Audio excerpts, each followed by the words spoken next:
Hello friends and hello dear student. मैं Zafar sir आप सभी का मेरे निर्माण क्लासेस में बहुत बहुत हार्दिक अभिनंदन और स्वागत है। मैं आपको एक चीज़ कंफर्म कर दूं कि मेरा इससे पहले यूट्यूब चलता था जिसका नाम था exam India Zafar. Exam India Zafar. तो मैंने इसको बदल दिया है और इसका अब नाम जो है वो निर्माण क्लासेस हो गया। तो आप सभी बच्चे जो है निर्माण क्लासेस के नाम से ही सर्च कीजिएगा। एग्ज़ाम इंडिया ज़फ़र मैंने जो है चेंज कर दिया है। तो आइए हम टॉपिक को पढ़ते हैं और देखिए ये टॉपिक आज जो आपको दिखाई दे रहा है स्क्रीन पर, ये क्या चीज़ है? संख्या पद्धति, नंबर सिस्टम। आज बहुत ही बेसिक चीज़ों के बारे में हम जानेंगे और इसकी जो अगली स्लाइड होगी उसमें हम डायरेक्ट जो इन पर आधारित, जो मैंने ये फर्स्ट पार्ट में आपको पढ़ाया उस पर आधारित सेकंड पार्ट में जो होगा उससे संबंधित कॉन्सेप्ट मैं आपको बताऊंगा। तो आइए वीडियो को शुरू करते हैं संख्या पद्धति से, जिसको इंग्लिश में बोलते हैं नंबर सिस्टम। देखिए बच्चों, ये नंबर सिस्टम होता क्या है? तो हम किसी भी संख्या को बनाने के लिए अंकों का प्रयोग करते हैं और अंकों का प्रयोग जब करते हैं तो उन अंकों का प्रयोग करके हम कितनी प्रकार से संख्याओं को बना सकते हैं, वही पद्धति क्या कहलाती है? संख्या पद्धति। आइए हम वन बाय वन एक एक चीज़ को देख लें। जैसे पहला है दाशमिक प्रणाली, दूसरा है रोमन प्रणाली, तीसरा है बाइनरी नंबर, चौथा है ऑक्टल और हेक्सा। देखिए एग्ज़ामों में जो है इन्हीं सब से क्वेश्चन पूछे जाते हैं और मैं इन सबको आपका कॉन्सेप्ट आज क्लियर कर दूंगा। तो इस वीडियो को देखने के बाद आपके सारे जो डाउट्स हैं वो सारे डाउट्स आपको इसी एक वीडियो से क्लियर हो जाएंगे। आइए सबसे पहले हम देखते हैं दाशमिक प्रणाली क्या होती है। तो जो हम नंबर गिनते हैं 1 2 3 4 0 से लेकर के 9 तक, ये सारी चीज़ें क्या होती हैं? आपकी दाशमिक प्रणाली होती हैं। तो याद रखिएगा फ्रेंड्स, इसमें कुल कितने अंक होते हैं? 10। यानी 0 से 9 तक गिनेंगे तो कितने हो जाएंगे? 10। आइए देखते हैं इस वाले में क्या चीज़ है। इस वाले में जो है रोमन प्रणाली। आप सभी जानते हैं रोमन प्रणाली क्या होती है। देखिए मैं रोमन प्रणाली के बारे में कुछ चीज़ें बता दूं आपको। जैसे यहाँ पे रोमन प्रणाली है, जैसे इसको लिखते हैं 5, ये क्या चीज़ है? 10। और एल क्या चीज़ है? तो इसको ऐसे याद रखिएगा, X L C D M, D M साहब। एक्स का मतलब होता है 100, एल का मतलब होता है 50, सी का मतलब 100, सी 100, और डी का मतलब हो जाएगा आपका 500, और एम का मतलब हो जाएगा 1000। देखिए इस पर आधारित जैसे कुछ क्वेश्चन आते हैं कि बताओ भाई एक्स सी का मान क्या होगा, लेकिन इसके पहले थोड़ा सा हम आपको एक चीज़ क्लियर कर दें। जैसे कि इसको हम क्या बोलेंगे?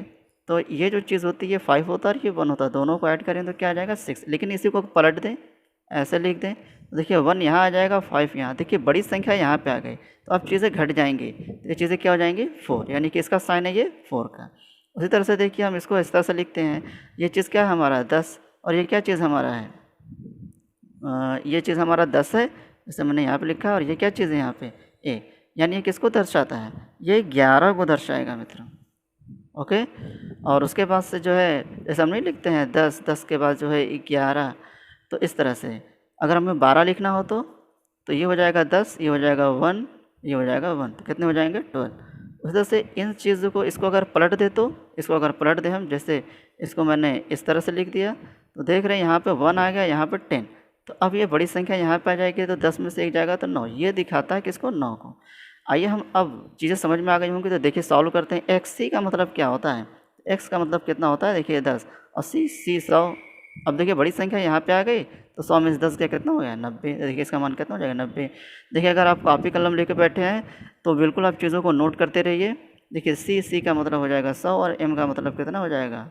हमने कितना लिखा है? एम का मतलब 1000। देखिए बड़ी संख्या फिर आगे है, इसका 1000 में से 100 हो जाएगा तो घट जाएगा, तो इसका मतलब कितना हो जाएगा? 900। इस तरह से देखिए एल एक्स एस की वैल्यू कैसे निकाल सकते हैं? तो एल का मतलब कितना यहाँ पे दिया हुआ है? देखिए एल का मतलब दिया है 50 और 10 और 10, यानी कि 50 10 कितने हो जाएंगे? 70। तो फ्रेंड उम्मीद करता हूँ कि ये चीज़ आपको रोमन अंक समझ में आ गया होगा। आइए देखते हैं द्विआधारी संख्या। द्विआधारी संख्या को हम क्या बोलते हैं? Binary number. इसमें हमेशा 2 ही अंक का प्रयोग होता है, 0 और 1 का।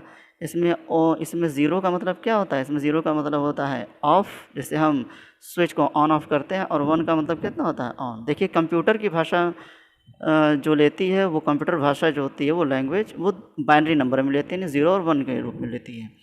उसके बाद से देखिए ऑक्टल नंबर। ऑक्टल नंबर में कुल कितने अंक होते हैं? 0 से लेकर 7 तक में। तो देखिए 0 से लेकर 7 तक में कुल कितने अंक हो जाएंगे आपके? 8। जरा गिनिए, 0 1 2 3 4 5 6 7, यानी 8 अंक। यहाँ पे देखिए हेक्सा। हेक्सा का मतलब ही होता है 16। 0 से 9 तक कुल कितने अंक 10, और ए से एफ तक करेंगे तो कितना हो जाएगा 6, तो टोटल मिला के 16 अंक, इसमें 16 अंक आते हैं। तो आइए अब यहाँ से अब इस पे आते हैं, इन चीज़ों को सीखते हैं। तो देखिए, अगर आप इसका स्क्रीनशॉट लेना चाहते हैं तो अपने माइंड सेटअप के लिए इसका स्क्रीनशॉट ले लीजिए। आइए एक एक चीज़ पे हम वर्क करते हैं। जैसे इसमें लिखा हुआ है कि सम्मिश्र संख्या यानी कॉम्प्लेक्स नंबर क्या होता है। याद रखिए, कॉम्प्लेक्स नंबर आप देखे होंगे गणित में जो है वो 2 + 3i लिखा होता है, या फिर आप देखे होंगे 2 - 3i लिखा होता है। तो हम ये चीज़ें देख रहे हैं, क्या चीज़ लिखा हुआ है 2 + 3i और 2 - 3i। तो ये दोनों जो होते हैं ये होती है वास्तविक संख्या, और ये जो होती हैं आपकी काल्पनिक संख्या। इन दोनों के मिलने से क्या बनती है सम्मिश्र संख्या। तो रियल नंबर और काल्पनिक संख्या मिलकर क्या बनाती है सम्मिश्र संख्या। आइए देखते हैं यहाँ से कि वास्तविक संख्या जो होती है वो दो संख्याओं से मिलकर बनी होती है, परिमेय और अपरिमेय। अभी मैं इसको आगे बताऊँगा कि परिमेय और अपरिमेय क्या होता है। अब देखिए 1 बाई 1 देखते हैं। परिमेय संख्याएं जो होती हैं वो दो प्रकार से होती हैं, एक पूर्णांक होती है और दूसरा क्या होती है भिन्न होती है। पूर्णांक अभी हम समझा रहे हैं पूर्णांक क्या होती है, तो चीज़ों को मैंने इसके पीछे लिखा है, अभी मैं दिखा दे रहा हूँ, लेकिन आप इसको देख लीजिए कि 1 बाई 1 संख्याएं किससे मिल करके एक ब्रांच की तरह काम करती हैं। तो परिमेय संख्या दो संख्याओं से, पूर्णांक और भिन्न से। पूर्णांक आप जान ही रहे हैं कि -∞ उससे -3 -1 और 0 उसमें शामिल होता है, फिर 1 2 3 एंड अप सो ऑन चलते चले जाएंगे। अब देखिए पूर्णांक जो होता है वो दो संख्याओं से मिलकर बना होता है, ऋणात्मक संख्या और पूर्ण संख्या यानी होल नंबर्स। देखिए ऋणात्मक संख्या में आप इन्फिनेटिव से ले सकते हैं, इन्फिनेटिव -12 -11 इस तरह से करते करते -3 -2 एंड -1। पूर्ण संख्या जो स्टार्ट होती है वो 0 से स्टार्ट होती है, यानी 0 1 2 3 4 5 6, यानी ये पूर्ण संख्या दो चीज़ों से मिलकर बनी होती है, शून्य से और प्राकृतिक संख्या, जिसे हम क्या बोलते हैं नेचुरल नंबर, और धनात्मक संख्या एक ही चीज़ होती है। ओके फ्रेंड्स, अच्छा देखिए आगे चीज़ें क्या चीज़ है कि जो प्राकृतिक संख्या है वो दो चीज़ों से मिलकर बनी होती है। सम संख्या आप सभी जानते होंगे, बहुत ही कॉमन चीज़ है कि वो सभी संख्याएं जो दो से कट सकती हैं, क्या वो सभी संख्याएं जो दो से कटती हैं। विषम संख्या जिसे हम क्या बोलते हैं ऑड नंबर्स, वो सभी संख्याएं जो दो से नहीं कटती हैं, यानी दो के अलावा वो सभी संख्याएं जो दो के अलावा सभी से कट जाएँ वो संख्या क्या कहलाएंगे विषम। जैसे 15 दो से नहीं कटता है लेकिन अन्य संख्या से कट सकता है, जैसे 3 से कट सकता है, 5 से कट सकता है, वो संख्या क्या कहलाएंगे विषम संख्या। और अभाज्य संख्या, रूढ़ संख्या, ये वो संख्याएं होती हैं जिसके केवल सिर्फ दो ही गुणनखंड होते हैं, और ये स्टार्ट कहाँ से होते हैं किस नंबर से, ये 2 से। 2 हो गया, 3 हो गया, 5 हो गया, 7 हो गया। देखिए 9 नहीं हो सकता है, 9 होगा तो विषम संख्या हो जाएगी, इसमें 11 हो जाएगा। कैसे होगा यह अभाज्य संख्या, जैसे 2 को 1 हो सकता है, 2 सिर्फ 2 ही गुणनखंड हो सकते हैं, 3 के लिए सिर्फ 2 ही गुणनखंड हो सकते हैं। ओके फ्रेंड, देखिए भाज्य संख्या या यौगिक संख्याएं ये वो संख्याएं होती हैं जो 2 से अधिक गुणनखंड रखती हैं, जैसे 4 हो गया, आपके पास 6 हो गया, 8 हो गया, 9 हो गया। कैसे, जैसे 4 को हम करेंगे तो 1 से भी कटता है, 2 से भी कटता है और ख़ुद स्वयं 4 से भी कटता है। 6 को देखें तो खुद 1 से भी कटेगा, 2 से भी कटेगा, 3 का भी होगा, खुद 6 का। तो देख सकते हैं कि 2 से अधिक रखने वाले गुणनखंड वो क्या कहलाते हैं भाज्य कहते हैं। जैसे यहाँ पर लिखा हुआ नेचुरल नंबर, वो सभी संख्याएँ जिन्हें हम गिनती के रूप में प्रयोग करते हैं 1 2 3 4। पूर्ण संख्या यानी होल नंबर, ये 0 यानी प्राकृतिक संख्या और 0 को मिला दिया जाए तो क्या बन जाती है पूर्ण संख्या। पूर्णांक संख्या जो होती है वो इन -∞ से लेकर के 0 को ऐड किया जाता है, यानी कि इतनी चीज़ें ऋणात्मक संख्याएं और यहाँ से लेकर यहाँ तक पूर्ण संख्याएं होती हैं। सम संख्याएं जो 2 का क्या होती हैं गुणज होती हैं। विषम संख्या 2 के अलावा सभी से कटने वाली, जैसे खुद 1 हो गया, 3 हो गया, 5 7 9 वगैरह वगैरह। अभाज्य संख्याएं देखिए केवल 2 ही गुणनखंड, केवल 2 ही गुणनखंड रखने, अभी पीछे मैंने समझाया। जैसे ये 2 से स्टार्ट होती है, याद रखिएगा 2 सबसे छोटी सम अभाज्य संख्या है। देखिए मेरे आने वाली सभी वीडियो में लगभग आपके कुल अभाज्य संख्याएं कुल कितनी होती हैं, 1 से लेकर 100 तक, 1 से लेकर 1000 तक, और कभी कभार बीच से भी पूछ देता है कि बताओ 61 से लेकर के 100 तक कुल कितनी अभाज्य संख्याएं हैं। तो उसकी मैं ट्रिक भी आपको अगली वीडियो में बताऊंगा। और ये भी याद रखिएगा कि बहुत ही बेहतरीन इसका मैं एक ट्रिक बताऊँगा अभाज्य संख्याओं को निकालने का। अगर आप कभी भूल भी जाएँ तो भी आप जो उससे कॉन्सेप्ट से अभाज्य संख्या ज्ञात कर सकते हैं। देखिए सभाज्य संख्या क्या होती है, ये काफ़ी इंपॉर्टेंट है। सभाज्य संख्या, आपेक्षिक और भाज्य। देखिए इसमें कुछ चीज़ें तो आप नहीं जानते होंगे, तो इन चीज़ों को मैंने ऐड किया जो अक्सर करके टेट, सीटेट में और रेलवे में पूछे जाते हैं क्वेश्चन, जैसे सअभाज्य संख्याएँ क्या होती हैं। तो याद रखिए ऐसी ऐसी अभाज्य संख्याओं का युग्म होता है जिनका HCF क्या होता है, 1 होता है। याद रखिएगा 1 होता है। जैसे 3 और 11 में कोई कॉमन नहीं है, HCF दोनों में कितना होगा, 1 होगा। 5 और 7 में से अब कितना होगा, 1 होगा। अच्छा, आपेक्षिक अभाज्य संख्या क्या होती है इसमें, देखिए ये भी जो होती है अभाज्य, ये भी जो संख्याओं का एक युग्म होता है, लेकिन इसका भी HCF क्या होता है, 1 ही होता है। जैसे हम इसमें देख सकते हैं, जैसे कि 1 और 3, याद रखिएगा अभाज्य संख्या ही है, लेकिन इसमें आपेक्षिक अभाज्य संख्या हम पढ़ रहे हैं। जैसे यहाँ पर हम देख सकते हैं 3, 11, हम जो है यहाँ पर 9, 11 का ही बना सकते हैं। देखें 2 और 15, देखिए 15 अभाज्य संख्या नहीं है, लेकिन फिर भी हम जोड़ा बना रहे हैं और दोनों में HCF क्या चीज़ है, 1 है। तो याद रखिएगा, मैं आपको एक नोट करा दे रहा हूँ, एक चीज़ को नोट कर लीजिए, एग्ज़ाम में पूछा भी जाता है। नोट करने वाली चीज़ क्या चीज़ है कि सभी सह अभाज्य संख्याएं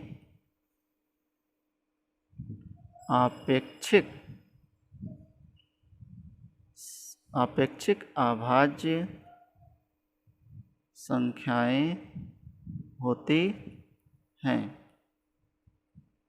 ठीक है, जैसे हम लिख दिए कि भाई 2 और 15 दोनों में कोई कॉमन नहीं है, HCF कितना आ रहा है, 1 आएगा।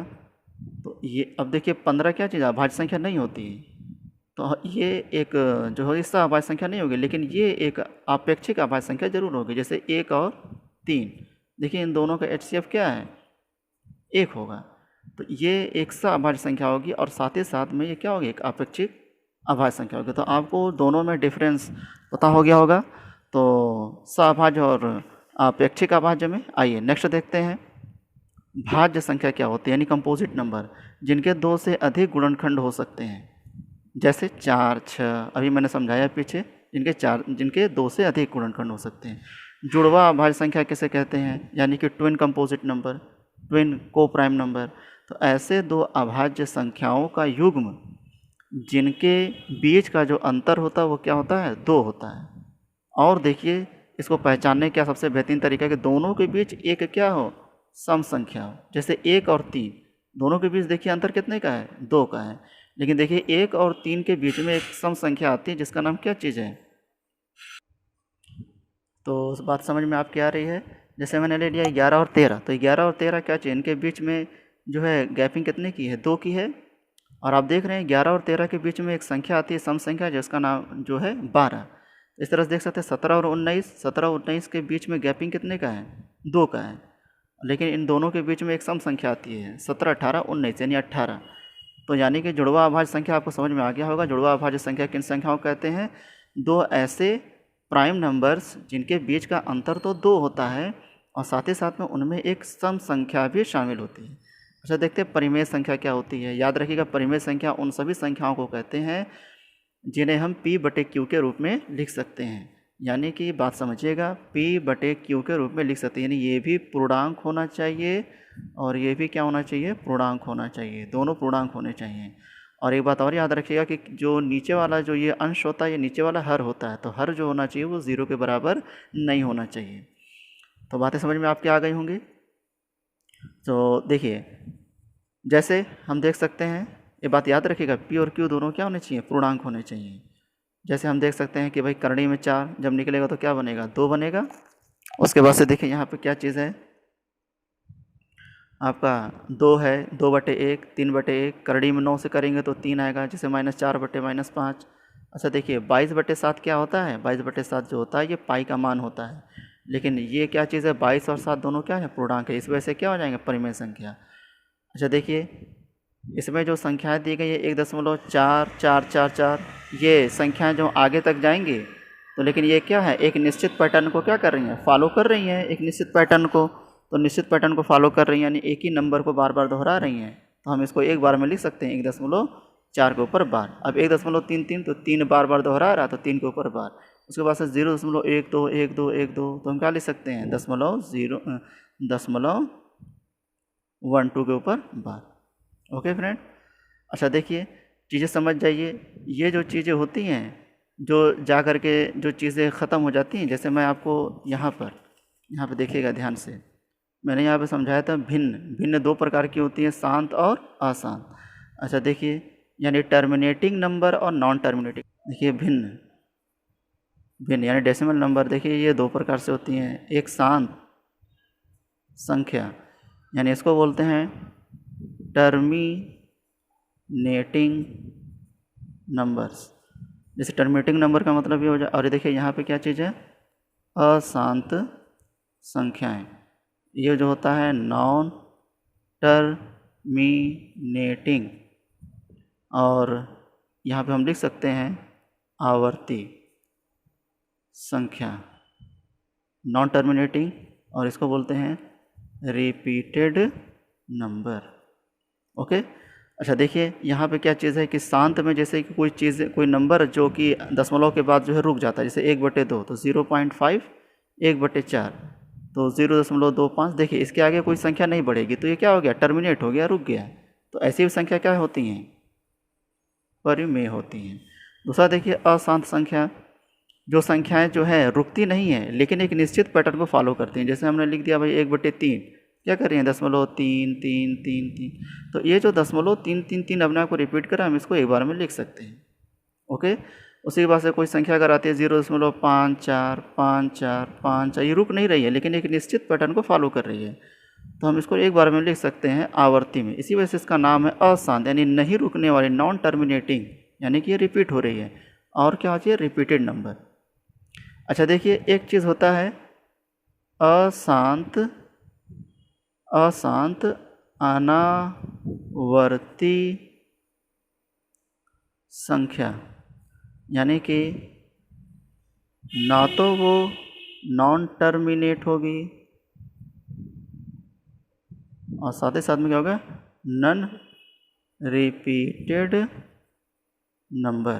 क्या मतलब है, ऐसी वो सभी संख्याएं जो कि ना तो रुक सकती है और ना ही रिपीट होंगी। जैसे 0.3456732 1, ये अपना मान बार बार बदल नहीं, तो इसे हम P/Q के रूप में नहीं लिख सकते हैं। और ऐसी संख्याएं क्या कहलाएंगी, अपरिमेय संख्या कहलाएंगी। याद रखिएगा, हम जैसे लिखते हैं भाई 0.100101000, फिर लिखते हैं 100000। अब ये क्या है, पैटर्न जो है बढ़ता चला जा रहा है, लेकिन ये निश्चित नहीं है कि किस पर जाके, तो इसके भी हम P/Q के रूप में नहीं लिख सकते। तो ये संख्या क्या हो जाएंगी, अपरिमेय संख्या। देखिए पाई का मान भी क्या होता है, अपरिमेय संख्या होता है। ओके, चीज़ें आप समझिएगा ध्यान से, क्योंकि जी मैंने यहाँ पे लिख दिया भी है। अपरिमेय संख्या क्या होती है, करड़ी में 2, वो सभी संख्याएं जो करड़ी में लिखी जाती हैं, ठीक है, करड़ी में 3, करड़ी में 6। पाई का मान देखें यहाँ पर जो है ये रुक नहीं रहा है, इसलिए इसको P/Q के रूप में नहीं लिख सकते हैं। तो अपरिमेय संख्या उन संख्याओं कहते हैं जो कि क्या होती हैं, परिमेय नहीं होती, यानी P/Q के रूप में नहीं लिख सकते हैं। जैसे देखिए 2.10100, फिर 1, फिर 000, इस तरह से ये निश्चित पैटर्न नहीं रखती हैं। अच्छा ये देखते हैं, टिट वगैरह में पूछे जाते हैं निरपेक्ष मान, यानी इसे एक अन्य नाम से भी जानते हैं विशुद्ध मान, इंग्लिश में बोलते हैं एब्सोल्यूट वैल्यू।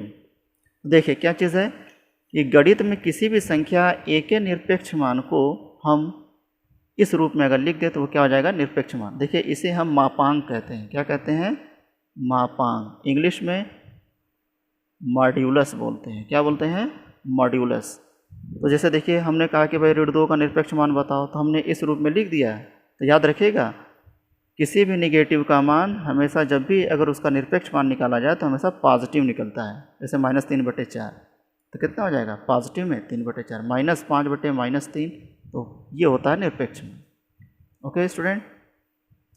अच्छा आइए कुछ चीज़ें आपको और बता देते हैं। परफेक्ट नंबर क्या होता है, परफेक्ट नंबर याद रखिएगा। परफेक्ट नंबर क्या होता है, यानी कि संख्याएं परफेक्ट नंबर किसे हम बोलते हैं, तो याद रखिएगा परफेक्ट नंबर उन नंबरों को कहते हैं कि किसी संख्या के गुणनखंडों का योग, याद रखिएगा, किसी संख्या के गुणनखंडों का योग जिसमें वह संख्या स्वयं सम्मिलित ना हो, तो ऐसी दी गई, और वो संख्या के क्या हो, बराबर हो। जैसे मैंने यहाँ पर लिख रखा है सबसे छोटी, यानी 6 को अगर चेक करें तो 6 को कितने गुणनखंड होते हैं, 1 होता है, 2 होता है, 3 से भी कटता है, स्वयं 6 से। ये कह रहा है कि गुणनखंडों का योग यानी 1 + 2 + 3 जिसमें क्या है, स्वयं शामिल ना हो, यानी वो संख्या 6 इसमें शामिल ना हो, तो इनका योग करेंगे कितने बराबर आ जाएगा 6। यही खासियत होती है परफेक्ट नंबर की। ओके, जैसे 28 है, आइए 28 को चेक करते हैं। तो 1 से भी कटता है, 2 से भी कटता है, और देखिए और कैसे कट सकता है। यहाँ पर 28 है, 4 7 28, और देखिए 7 से भी कट सकता है, और 14 दूनी 28 होता है, स्वयं 28। तो यहाँ पे हमने इसको हटा दिया। तो 14 और 7 4 कितना हो जाएगा, 14 7 21, 4 2 6 6 1 7, इसको जोड़ेंगे कितना हो जाएगा 28।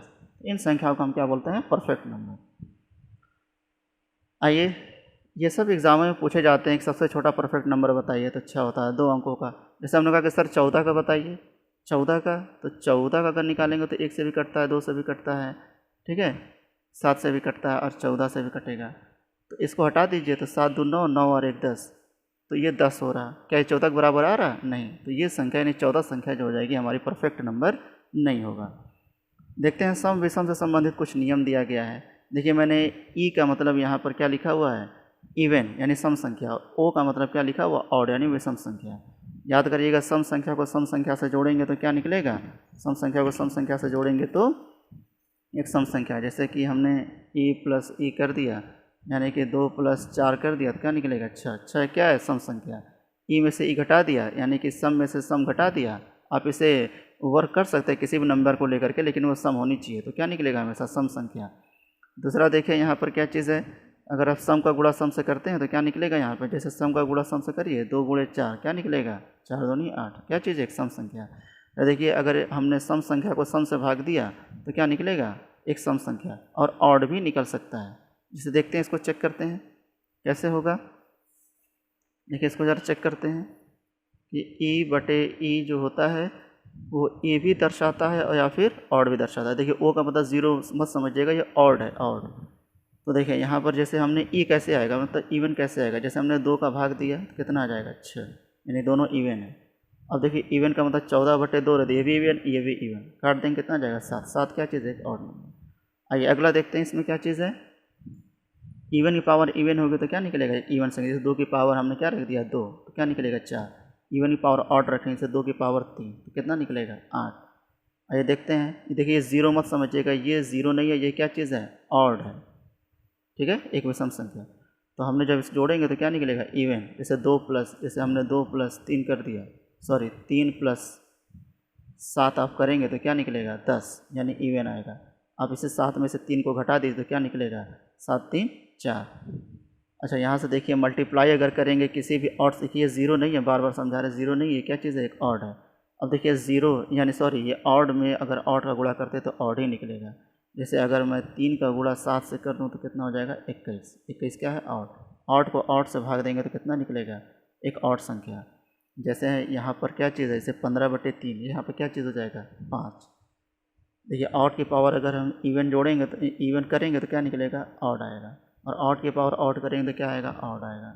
अच्छा देखते हैं मल्टीप्लाई में, अगर ऑड का गुणा इवन से कर दें तो क्या निकलेगा, हमेशा उसमें इवन ही आएगा। कैसे, जैसे अगर 2 का गुणा 3 से कर दें, इवन का गुणा ऑड से कर दें तो क्या निकलेगा 6। 6 क्या है, इवन नंबर है। ऑड को अगर इवन में जोड़ दो तो क्या निकलेगा, ऑड। इन्हीं दोनों को जोड़ दीजिए, यानी 2 + 3 को जोड़ दीजिए तो कितना निकलेगा 5। 5 क्या चीज़ है, एक ऑड नंबर है। इवन को अगर ऑड में भाग देंगे तो क्या निकलेगा, एक इवन संख्या निकलेगी, यानी 3 × 5 = 15, यानी कि 4 हो जाएगा। अब देखिए ऑड को भाग देंगे इवन से, यानी जैसे कि ऑड का मतलब यहाँ पे जैसे कोई भी संख्या ले लीजिए 15, हमने 2 से भाग दिया तो ये क्या आ रहा है, एक डेसिमल नंबर आ रहा है। देखिए यहाँ पे इसको डिफाइन नहीं कर सकते, नहीं डेसिमल में आएगा नंबर ये। अब देखिए इवन, यानी कि इवन को अगर ऑड से घटाएंगे या फिर उल्टा कर दें ऑड से इवन को, तो हमेशा क्या निकलेगा, एक ऑड नंबर। कैसे, अब जैसे इवन ले लीजिए 12 और ये ले लीजिए कुछ भी 7, तो यहाँ पे क्या हो जाएगा, 12 में से 7 जाएगा, क्या निकलेगा 5। तो 5 क्या चीज़ है, एक ऑड नंबर। तो उम्मीद करता हूँ फ्रेंड्स कि आपको मेरा ये वीडियो काफ़ी पसंद आया होगा और काफ़ी चीज़ें आपको सीखने को मिली होंगी इस वीडियो से। तो मैं बस आपसे इतनी ही रिक्वेस्ट करता हूँ, एक हम्बल रिक्वेस्ट मेरी है कि आप ज़्यादा से ज़्यादा मेरे इस चैनल को सब्सक्राइब करवा दीजिए और शेयर कर दीजिए। और अगली वीडियो जल्दी आने वाली है इस पर, और अगली वीडियो में हम सीखेंगे कि कैसे हम डेसिमल सिस्टम से कैसे जो डेसिमल सिस्टम होता है आपका, जैसे ये चीज़ें हैं कि कैसे डेसिमल से हम बाइनरी से डेसिमल में और डेसिमल से ऑक्टल में, और ऑक्टल से हेक्सा, और हेक्सा से ऑक्टल में। इन चीज़ों का कन्वर्जन हम सीखेंगे अगली वीडियो में। तो मिलते हैं फ्रेंड्स, जय हिंद।